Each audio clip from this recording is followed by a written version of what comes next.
Hello, you're listening to On Israel in Al Monitor. I'm Ben Caspit from Tel Aviv.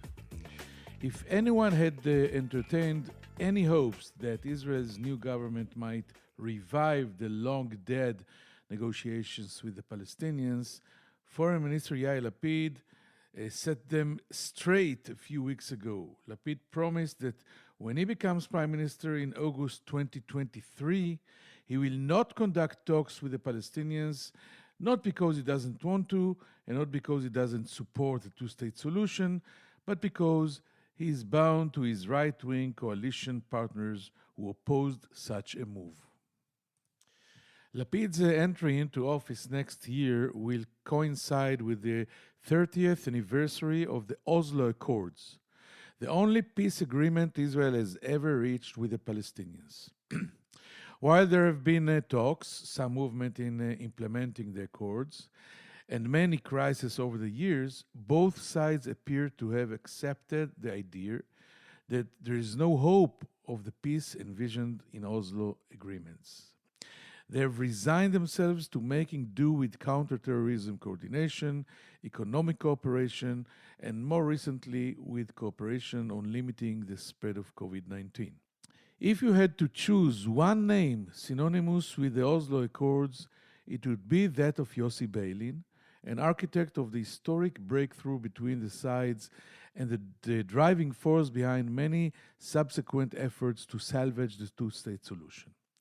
Beilin, who served in various government positions, including as Justice Minister, began his political career in the Labour Party and ended it as head of the Meretz Party.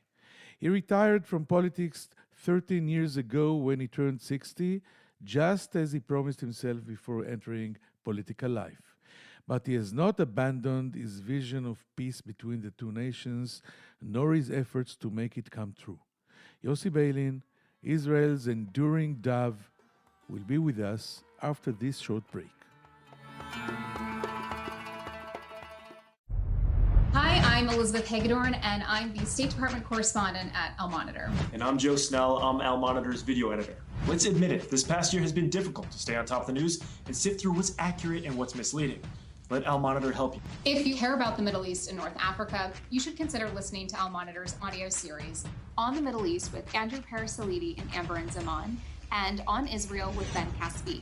You can now watch our newest video podcast, Reading the Middle East with Gilles Capel. You can subscribe to these series on your favorite podcast platforms.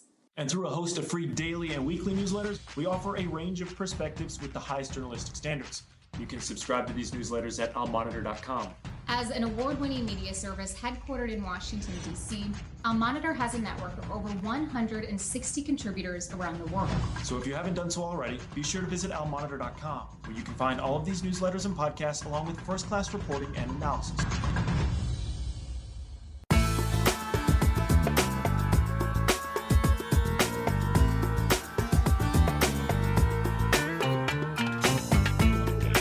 It's a privilege to welcome to On Israel in Al Monitor a former Minister of Justice, my friend and even colleague Yossi Beilin. Shalom, Yossi. How are you doing? And thank you for joining us here. Thank you for inviting me. It's our pleasure, and I just got your new book.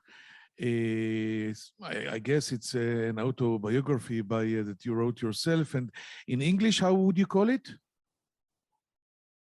Secrets which I will not take with me. It's a pity you did not tell me all these secrets when they were relevant, but let's start chatting about the book and about life. How would you describe, Yossi Beilin, the state of the Israeli-Palestinian peace process? Is it dead, or maybe in an induced coma, or life support machines, or what?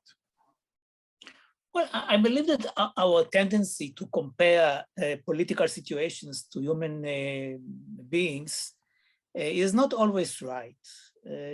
I don't know how to define it in such parameters. What I can say is that since 2014, the talks which were actually initiated by Secretary John Kerry then stopped. And since then, we don't have any peace process. I am sure that eventually we will have one. I hope so. But we are speaking about a very long recess, and I don't know when it is going to be renewed, since at least on the Israeli side, there is no partner. And the non-partner is saying very clearly for the first time after many years that he doesn't even intend to meet with the other side. By the way, even maybe in the case of Naftali Bennett, it's obvious, but even I guess 2 or 3 weeks ago, Yair Lapid, who is supposed to replace Prime Minister Bennett within 1.5 years, said, even when I'm Prime Minister, I will not negotiate with the Palestinian Authority and Mahmoud Abbas for a settlement or so. But I want to go with you to square one, maybe. You are the formal architect and initiator of the Oslo Accords and secret negotiation that was before. And do you have any capability to answer the $64 billion question? If PLO leader Yasser Arafat then went along with the Oslo Accords because he wanted peace or because he wanted to weaken the Jewish state and undermine it step by step? Do you when you're alone with yourself, what do you think? When I'm alone with myself, I get to the conclusion that trying to understand the motivations of others is something which is very, very, very difficult, if not impossible.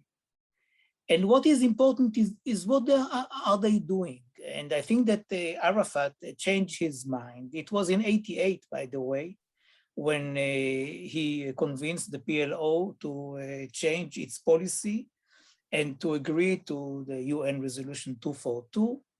And what happened also was that the decision of King Hussein on the July 31st, '88, to withdraw, to give up on the West Bank. And Arafat understood, I believe, that there is a kind of a vacuum that he could fill. And another thing happened. He supported Saddam Hussein in 1991, and paid a huge price in the Arab world, in the world generally speaking, and vis-a-vis the Americans as a result of it. It was one of his biggest mistakes.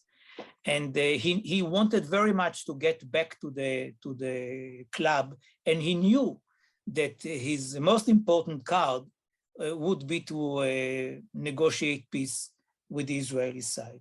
So whether he wanted to weaken Israel, I'm sure. I mean, he never hid his ideology.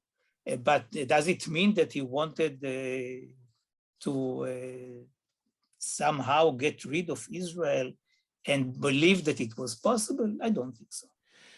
Last question about the past, the Oslo Accords, of course, that no one can speak to you without mentioning it. Before we go to the present, is about late Prime Minister Yitzhak Rabin. Did he go to Oslo on his own free will, or did you and your former mentor, Shimon Peres, have to draw him into the process gradually? Well, I'm sure that Rabin went to Oslo with his free will. And I'll tell you what is my view about it. Rabin used a slogan in his electoral campaign saying that during 6 to 9 months, he will have an agreement with the Palestinians. And I'm sure you remember it. This was the main slogan of the elections. Now, he did not succeed to do that. And Rabin wanted very much to fulfill his promises. He did fulfill many of them.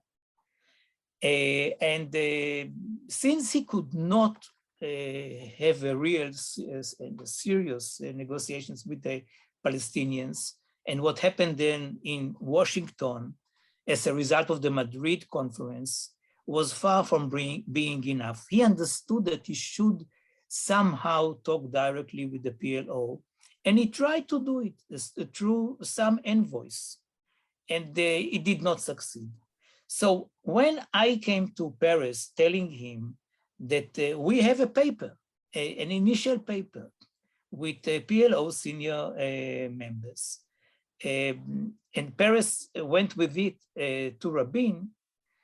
Rabin, although not being in love with the idea that Paris was the envoy or that I was behind it, still understood that there was an opportunity then.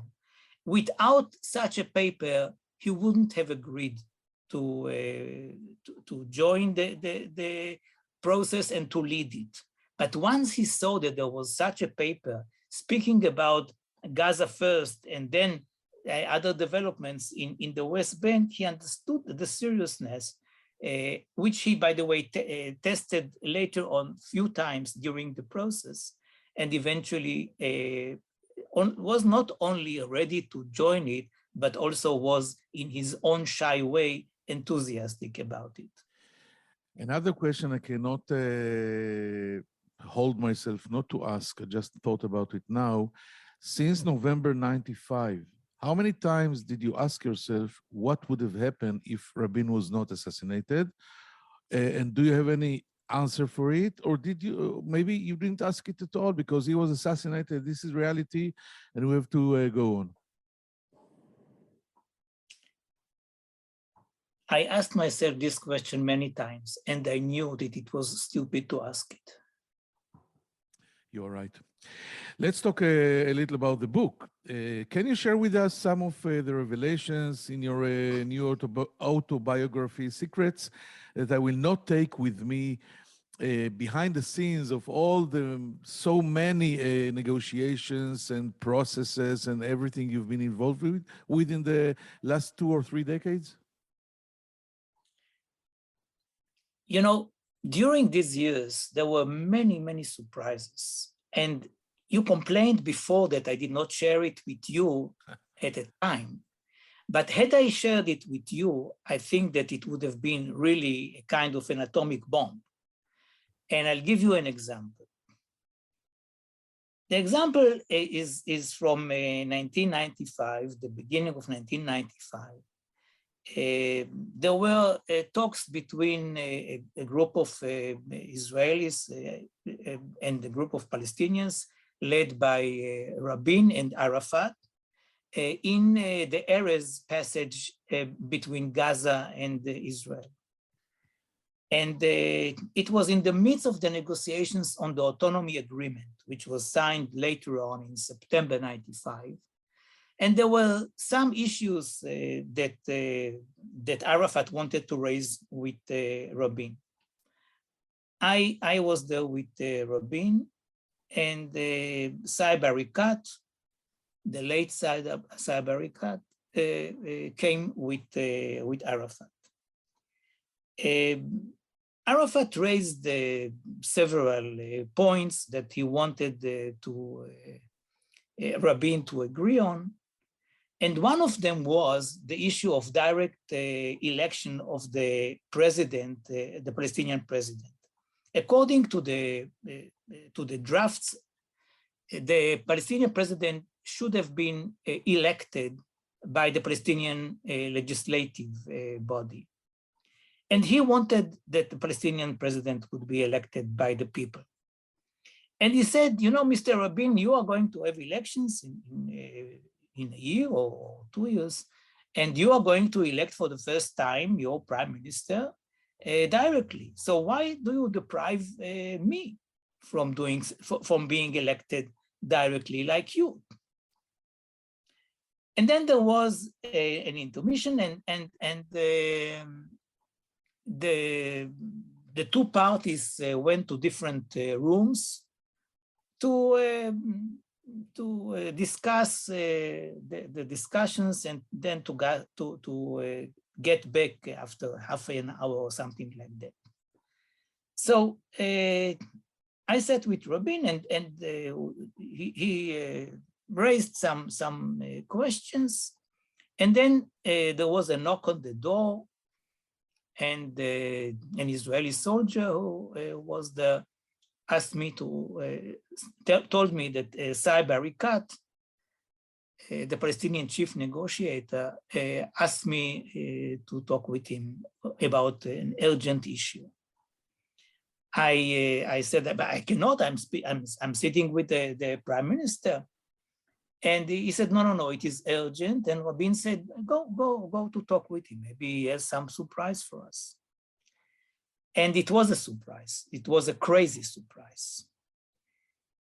Yes, Saeb Arikat wanted to talk to me about the direct election of the Palestinian president. And he said to me, Yossi, you know that I'm loyal to Arafat, but I'm also loyal very much to the Palestinian people. If you agree for a direct election of the president, you are actually assisting a tendency to have on our side a Palestinian dictatorship like all the other Arab states. If the president is elected in the parliament, at least we will have influence on him because he will be dependent on us. If not, he will not dependent on anybody. Please ask the Prime Minister not to agree to Arafat's demand. You know, I heard this and I couldn't believe myself. I mean, there was nobody was closer to Arafat than Saeb Arikat. And here he comes to me and asks me not to agree to what his boss wants the most. And he said to me, Yossi, you have to understand, all the other requests are important for Arafat, but nothing is close to this demand to be directly elected. It is really unbelievable. I went to Rabin and I told him, Itzhak, you will not believe me, but this is the request of Saeb Arikat. And Rabin thought for a while and said to me, Yossi, I understand, and he is right, of course. But, you know, Arafat came to me with so many requests, and I cannot meet any of them, but this one. And I will say yes to him, understanding the difficulty of saying yes. And this was the case. Yes. We came to the room, to the joint meeting. Rabin referred to his difficulties to meet the challenges that Arafat put in front of him. And then he said, but Mr. Chairman, one thing I can accept, I understand your case, your point, and we will agree to direct election of the president. And I looked at Arafat and I saw kind of satisfaction, happiness. I don't know how to exactly define it. And then I saw Saeb Arikat. So disappointed. Gray face when listening to the decision of Rabin. I think that this was perhaps one of the one of the biggest surprises ever in the negotiations. And I admit that had Saeb Arikat, my friend, been alive, I wouldn't have published. Yes. By the way, they are all dead. I think Mahmoud Abbas and yourself are the last two Mohicans from all this process, and I wanted to ask you about him. And it's a fascinating story. By the way, it shows also the amount of trust that Saeb Arikat gave you, because you could leak it out, and then he's dead. But two quick questions. You've been advocating an Israeli-Palestinian confederation in recent years. I wanted to know if that does it mean that you've given up on the original two-state solution or idea, and also about Mahmoud Abbas, that has lost much of the Palestinian people's support. in this elderly, sick leader, is he still a partner for peace, or are you the only Mohican left in this arena? Well, speaking about the two-state solution, you know, my interest as a Zionist is to have a border between us and the Palestinians in order to assure a Jewish majority forever. Now, this is why I supported a Palestinian-Jordanian state, a Palestinian-Jordanian confederation, and even unilateral withdrawal if Israel decides, I believe wrongly, that there is no partner. So I'm not giving on the border, and I think that the best way to have a border is in an agreement with the Palestinian state. But I see the confederation as the most important vehicle to have such a two-state solution. It is an enabler, not a substitute, not an alternative, because if there is a confederation, there will be a possibility to, or not to evacuate those settlements which will remain to the east of the future border between us and the Palestinians. And I believe that the issue of evacuation of settlers is the biggest hurdle for any Israeli leader who will be ready to go for peace and to pay the territorial price, because the territorial price is not the most important or the most difficult issue. What is difficult is to face many Israelis who will have to leave their homes, and we saw what happened in the past. It is not impossible, but it is very difficult. And I think that politically, it is a must for those who support the two-state solution. Now, a confederation is something much wider than that. And we are working today, in the last 2 years, and we have been working on it, and the Israelis and Palestinians in an informal way. And I hope that in the coming weeks, we will be able to expose it. But part of the book that we are preparing on confederation, you will see there a joint narrative.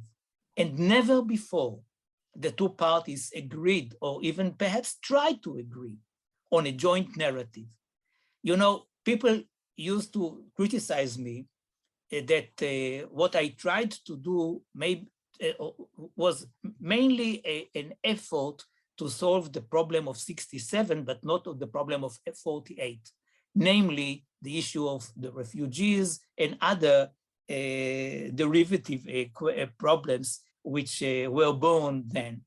And here, this is a very interesting, I believe, effort to base the confederation of on a joint narrative. Interesting. So now you just told us that you're working on a book about confederation, and I'm looking forward. Yes, it is not pardon? You're writing it alone or with No. I mean, writing alone is the easiest thing in the world. Having one-sided agreements. Whatever I did was always with the Palestinians and with significant Palestinians, because if it is not with them, then it is another idea. Maybe it is good, it is bad, but here, when you show your partner, you are in a very different situation. So we do have partners, and this will be exposed very soon. Yeah, the new version or generation of the Geneva Accords that you also is one of your projects in the past. Now, let's touch a little the Israeli politics, which is very fascinating in these days. And if you had stayed in Israeli politics, you've been the chairman of Meretz, would you have brought Meretz into a government led by such an ideological opposite as Naftali Bennett? Would you serve as a minister in Naftali Bennett's government? Yeah, he is a very strange bedfellow, I must admit. And had you asked me such a question a year ago, or I don't know, 7 months ago, my answer would have been negative, I presume. But you get to a situation and you have to take decisions. And had I been the leader of Meretz today, I would have done what the leader of Meretz did and joined the government. I think that what is happening today is not a model for the future. I wouldn't like to see such governments for a long time, but it is a kind of a interim solution in which we can prevent very, very problematic decisions. On the one hand, on more settlements and whatever, and on the other hand, to replace a very, very bad prime minister. And we did it. Do you think he was a threat, a real threat to democracy? I'm talking about the previous Prime Minister, Benjamin Netanyahu. I think that what happened to him was a process. It wasn't that from day one he was a threat to democracy, not at all. He's an intelligent person, and I believe that generally speaking, he was a much more liberal and open-minded. But the long years in power did not make him a better prime minister. It is the other way around. And the accusations against him and eventually the indictment put him in a very, very different transformation, that he took very problematic decisions like encouraging people like Itamar Ben-Gvir, who is really beyond any kind of Israeli mainstream, minimal mainstream, and made him such an important person in Israeli politics in an artificial way. Okay, let's go back to something that you're writing in your book. You say that your actions are all guided by the idea of Jewish continuity. Could you explain?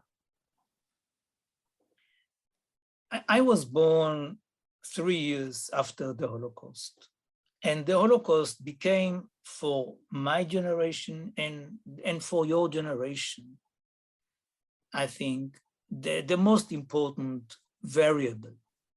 I mean, we don't have to speak about it every day, but I think that every day we are doing things which are this way or another connected to what happened between 39 and 45. And as a kid, I mean, this was the most important thing in my life, although I'm not coming from I mean, my parents were not Holocaust survivors. They came with their families in the 20s and did not have to go, thanks heaven, through these awful years in Europe. And whatever I did, I mean, for me, Oslo and the birthright are on the same spectrum. I mean, for me, the continuation of the Jewish people is the most important thing for me. And don't ask me why. I mean, I'm not sure that I have a logical, rational reason. I see the Jewish people as my family, my extended family. And I want this family to prosper, to succeed, and to be there. And I'm trying to do different things in order to assure that this will be the case, because I take nothing for granted. I mean, if one thinks about the Holocaust, he or she must understand that something like that can happen. And if it can happen, and I'm sure that until 39, people would say something like that will never happen. It happened already. And then you ask yourself, how can you save these people? Now, there are those who say, hey, this is not your job. And the Jewish continuity is not such an important aim. The world will not lose much if Jews are not around, convert to other religions, or just give up on their Judaism. And I cannot prove anything. I'm just saying that this is very important for me, and you must accept it from me. And in order I know it's need authentic, Yossi. I know it's authentic, very authentic in your side. And I want to ask you, because one of the most major ideas and projects you've been initiated in this field is you are one of the founders of the Taglit Birthright Program that has brought hundreds of thousands of young Jews from all over the world to visit Israel. Has the program fulfilled its goal? Does it still maintain ties between Israel and the Jewish diaspora, despite the growing ideological gap between American liberal Jewry and Israel that is going to the opposite direction? You know, I invented this idea in '94, and some of the founding fathers of Taglit were the biggest opponents of this idea before they changed their minds. And the idea was to have a meeting point, a Jewish meeting point, in a place which I believe is the most symbolic one for the Jewish people, and this is the land of Israel. And the success is really much bigger than what I expected. It is the biggest project in the Jewish world, the most financed. It is the financial support for that is bigger than for the Jewish Agency and other institutions and projects. And as you said, hundreds of thousands, about 700,000 young students from all over the world, but it is mainly from America, came to Israel, and some thousands remained in Israel, and others married each other.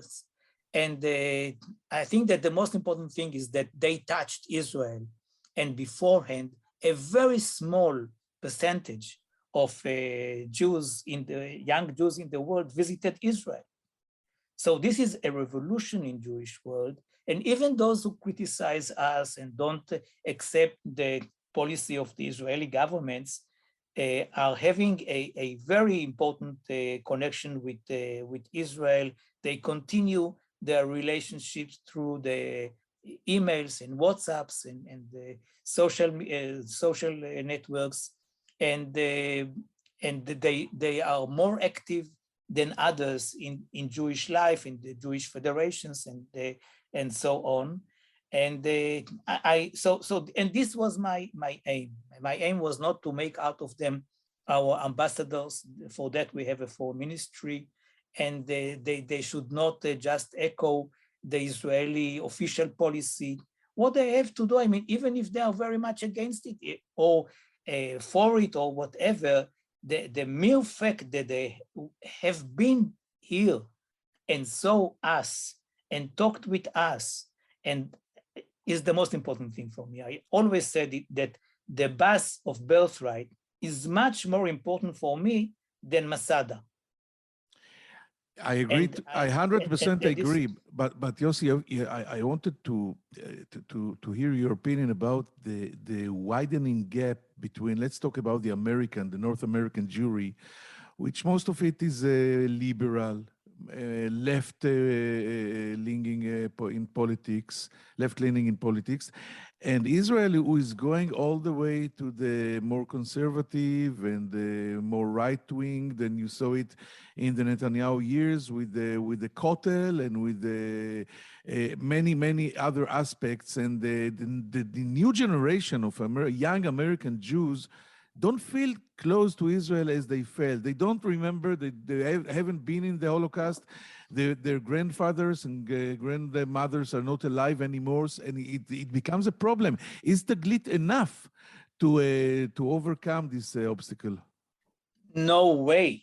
No way. Taglit is not enough and was not born in order to do that. I mean, it can contribute to bridging the gap, but it cannot really fill the gap. We have to do other things. One of the things that we have to do is to find ways how to contain the new kind of Jews which are born today in the United States.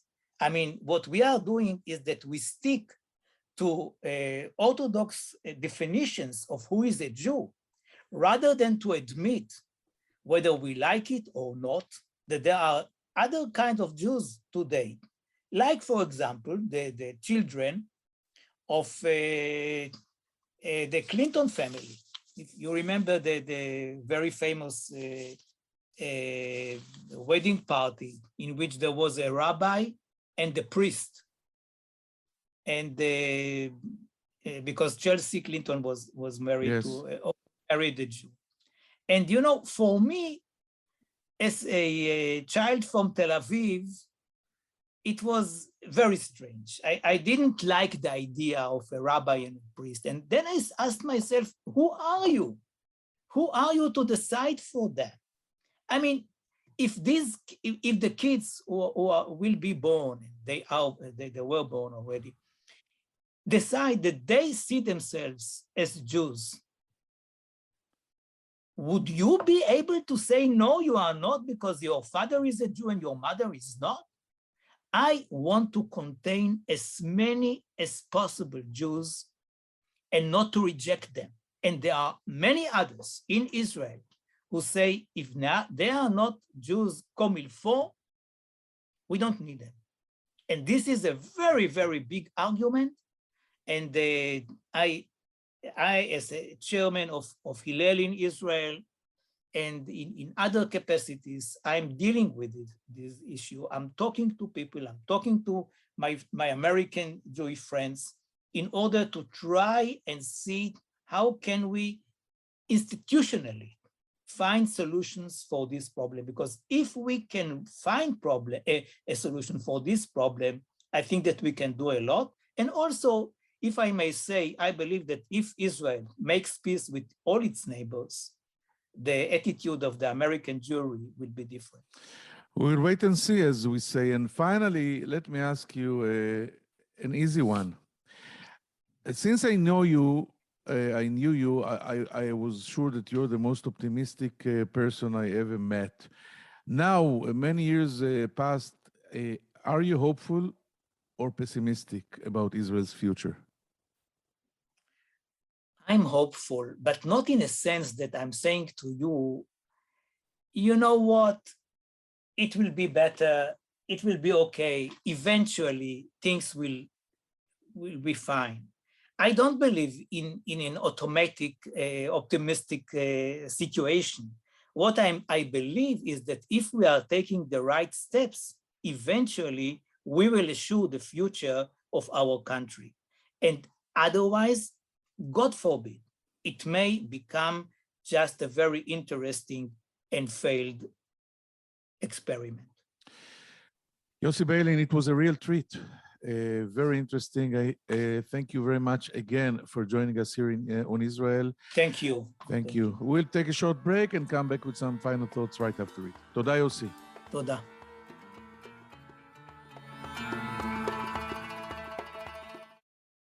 Hello, I'm Gilles Kepel, professor at Sciences Po and Normal Sup in Paris, and author of a number of books and articles on the Middle East. Through my new podcast, Reading the Middle East, on the award-winning media service and Monitor, we will take a deep dive into the trends in the region with the authors and thought leaders who are shaping how we think about the Middle East. Reading the Middle East will be a fantastic addition to Al Monitor's outstanding podcast lineup, including On the Middle East with Andrew Paraziliti and Amber Zaman, and On Israel with Ben Caspit. You can subscribe on your favorite listening platforms. We look forward to your joining our conversation.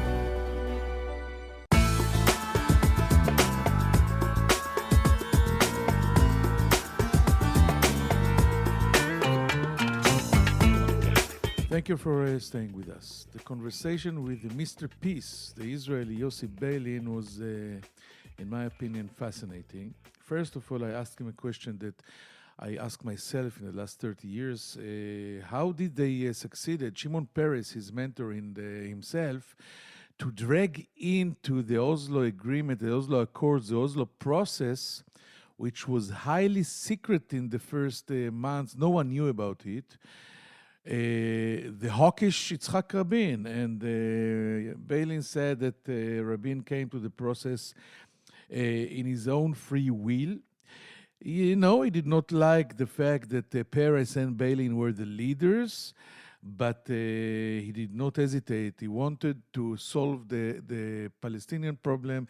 He knew the importance of getting anything in this track, and no one forced him to do so.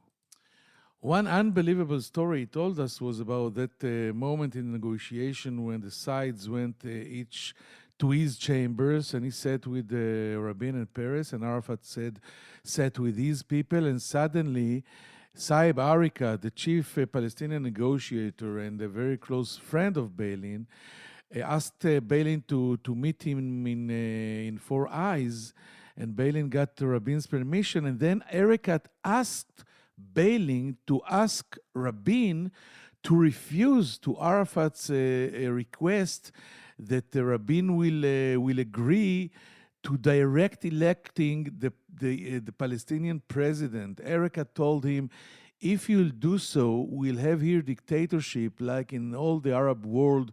The only way to have the Palestinians have a democracy is going for a parliament election, and then when the president will be elected by parliament, we'll have democracy. Beilin tried to do so, but Rabin unbelievably agreed to Arafat's request because he refused to all the other requests, and he decided to say yes to this one. Another key question focused on the confederation, the Israeli-Palestinian Confederation idea, which is something that Beilin is talking and pushing in the last few years, because the two-state solution is, let's say, limping. And he said he did not abandon the two-state solution, or actually the idea that we need border between Israel and the Palestinian state, in his words, to ensure a Jewish state forever. So he said, I'm not giving up the border idea. But the best way, of course, is to have a border between the two states. But when he's talking about the confederation, this idea, Beilin said, does not contradict the border and the two-state solution. It is actually an enabler to the very same theory or agenda. And he said, when you're going for a confederation, the main thing that people are saying about Beilin, that he's going to a Palestinian state and he's actually solving the problem of the 67, not the problem of 48. With the confederation, Beilin says, it solves all the problems and it creates a total different creature that most of its interests will be common. Maybe it's utopia, but this is how Beilin thinks. Finally, I asked him if he would still now, in these days, be the Meretz chairman. Would he take Meretz with him into the Bennett-Lapid government and sit as a minister like Nitzan Horowitz is doing right now, Minister of Health in the Bennett government, and said, if it was, he was asked this question 7 months or 1 year ago, he would have refused, of course. But right now, he would do exactly what Nitzan Horowitz did, join the government. It's not a model for the future. I would not like, said Beilin, this kind of government for the long term. It's actually an interim agreement because with this government, we stopped, said Beilin, very terrible things that could happen to Israel. And we replaced a very bad prime minister. And when I asked him if he agrees to the whatever are saying Gideon Sa'ar and Avigdor Lieberman, that Netanyahu was a threat on Israeli democracy, Beilin surprised me. He said, yes, but not from the beginning. In the beginning, he was so talented and young and a lot of hopes. But this long stay in office, 12 consecutive years and 15 years all around combined, made him in a position that he could not help himself, and he became a threat. I hope you enjoyed it, and I hope to find you here next time, next week, the same place on Israel in Al Monitor. I am Ben Caspit from Tel Aviv. Take care. Bye-bye.